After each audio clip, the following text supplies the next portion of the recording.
All right, this is chapter 2. Chapter 2 is oil. Oil built the world. If you don't know that, I'm going to explain it to you now in such a way. But take a look at this. Starting back here, when Jesus Christ was a choir boy and I had a full head of hair, there wasn't much going on. And this is what happened. All along here, there wasn't much happening. You know, we were cutting down trees with an axe. We were plowing a field with a pair of oxen. If you wanted to go downtown, you got out on your feet and you walked downtown. Then around 1860, we got into oil. Oil and coal and the Industrial Revolution, and bada bing, bada boom. Look what we have. We built this world on the back of free energy. But that free energy isn't going to last forever. Now, I don't want to get into an argument with anybody about, oh, we got another 10 years, we got another 20, we got another 50. It doesn't matter. It's going to run out. I don't care if it's 10, 20, or 30 years. It's going to run out. And we have to plan. We have to do something. Because after that, what are we going to have? We're not going to go back to oxen and horses, because this bump allowed us free time. That's right. Energy gave us free time. So we built universities and institutions and laboratories, and we learned a lot of stuff. Unbelievable. But that stuff has to have energy to run. What are we going to run it on? Alternative energy is not going to pick up the slack entirely. So we need to start planning. We need to start thinking about what the world is going to be like tomorrow. And if we don't have leadership in Washington, we are not going to be able to plan. We need leadership. We need a strong, independent government. Young lady, there's a seat right there in the back. We need a strong, independent government that's capable of leading us and directing us into the future. Those bunch of banny roosters we have down there in Washington now, all walking around and clucking and pecking at each other and scrambling to get in front of the microphone, they're not going to fix anything. They are not going to do it. And our Earth, our civilization, and the good state of New York is in trouble because these forces that I've been describing are starting to bear down on us, and we need leadership. Let me show you why oil is free. I have to do this because it's a shock. A barrel of oil has 6 billion BTUs in it. Convert those BTUs into calories. It's a simple formula that's too complicated for me. So you got X number of calories. It's equivalent to 25,000 man-hours if that man is a big, strong man working a hard day's work and burning 3,000 calories. He can work for 12 and a half years. So this barrel of oil that you see right here has 12 and a half years of man's labor in it.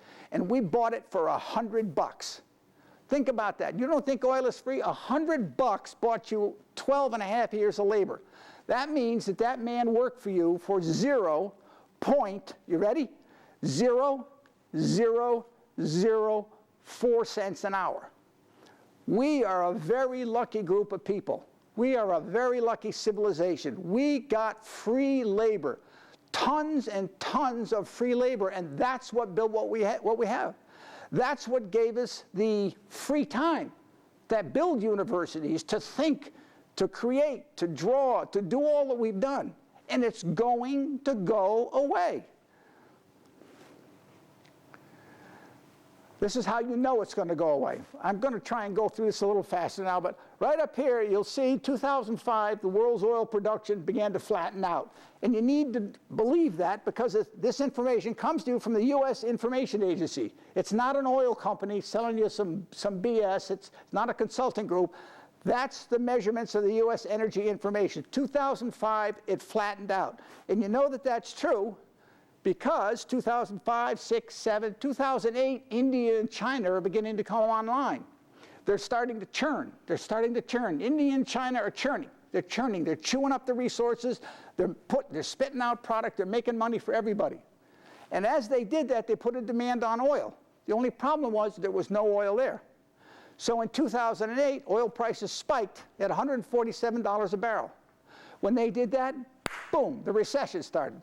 And as the recession started, people got laid off, and those people that got laid off defaulted on the subprime mortgages. Defaults continued, they snowballed, and that drove us into a deep recession by 2009. We're crawling out of that now.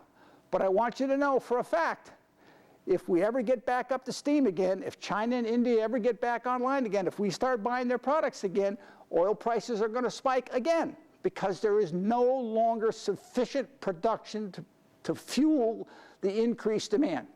So when that happens, there'll be another crash. But the way it works is the next crash will be a little lower. We'll go a little lower than we went this time. And when we come out of it, we won't rise up quite so high. And they have a term for that. It's called catabolic decline. So we are in a catabolic decline now because oil is finite. Very quickly, here's your net energy graph. This is a 50 to 1. 1932, it was 100 to 1. Over here in 25 to 1, that was in 1972, 18 to 1 in 1990. Today, ladies and gentlemen, you can look it up. I'm not making these numbers up. Today, we have a net oil of just 3 to 1. 3 to 1 is all we've got. That puts us on the energy cliff right up here someplace. Man, I can't believe it. If we're that close, why isn't somebody saying something? Why isn't the energy company saying to us, hey, put on the brakes, stop burning the oil? And I'll tell you why. Because corporations cannot tell us the truth. They are legally forbidden from telling us what would be the truth. That's my opinion. I'm not telling you that that's the law, but use your head. They have a charter. All corporations have a charter to make money. They have a charter to if you're the CEO of a corporation, you have a responsibility to minimize costs, maximize sales, increase profit, and keep the stock prices up. If you don't do that, you have violated your trust with that charter, and you can get sued. So what would happen if a CEO of ExxonMobil came out and said, well, you know what? I think we're running out of this stuff, and I think we better start looking around for another type of oil. What would happen to him? Stock prices would crash, the country would go into recession, he'd lose his job, and he'd get sued. So how do I know that the situation is worse and that the oil companies understand what's going to happen? Just look what they're doing. All the oil companies are merging, all of them. ExxonMobil, Texaco Chevron, ConocoPhillips, they're all merging. Do you think for a second, if there was a lot of oil in the ground, we had all that we wanted, that these companies would merge? They wouldn't merge. They'd stay where they were, and they'd make a lot of money.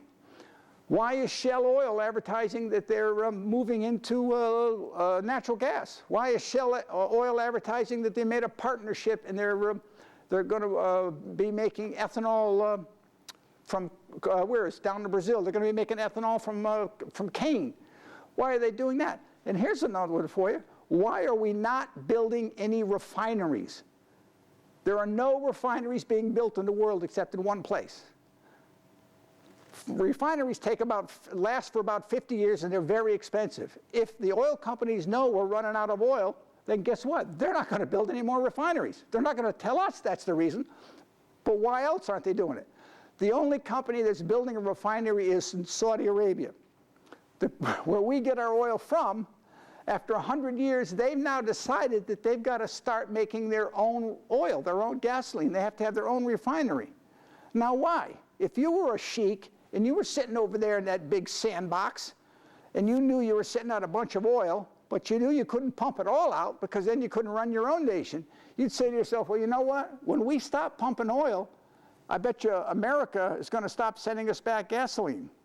That's my guess. I can't prove it, but it seems to me a very good reason as to why Saudi Arabia is making their own refinery, right? Okay, we've covered all of this. Alternative energy, if you want to cover what we have in oil with alternative energy, you'd have to increase our current output 2,000 times, which is not bloody likely.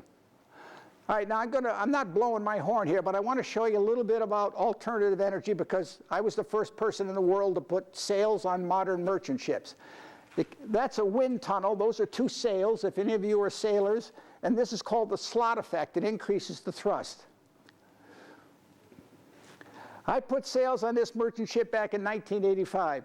Lots of countries tried to do it, and none of them worked because they were too expensive and too complicated. This was a very simple system done by a very simple man, and I made it work, and it paid for itself in 100 days. But here's the lesson from this. If America had stayed with alternative energy ideas back in 1985, and we had increased our energy efficiency only 3% a year, back from 1985 until now. And by the way, in 1981 or 85, when this was going on, we were doing it at 5% a year.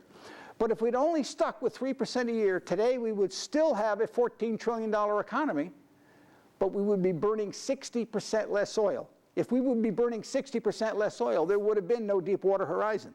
There would be no fracking. There would be no tar sands. We wouldn't need it. We would leave this precious, energy-dense, black liquid fuel in the ground and use it sparingly and use our heads and alternative energies to minimize our energy costs. But we didn't do that.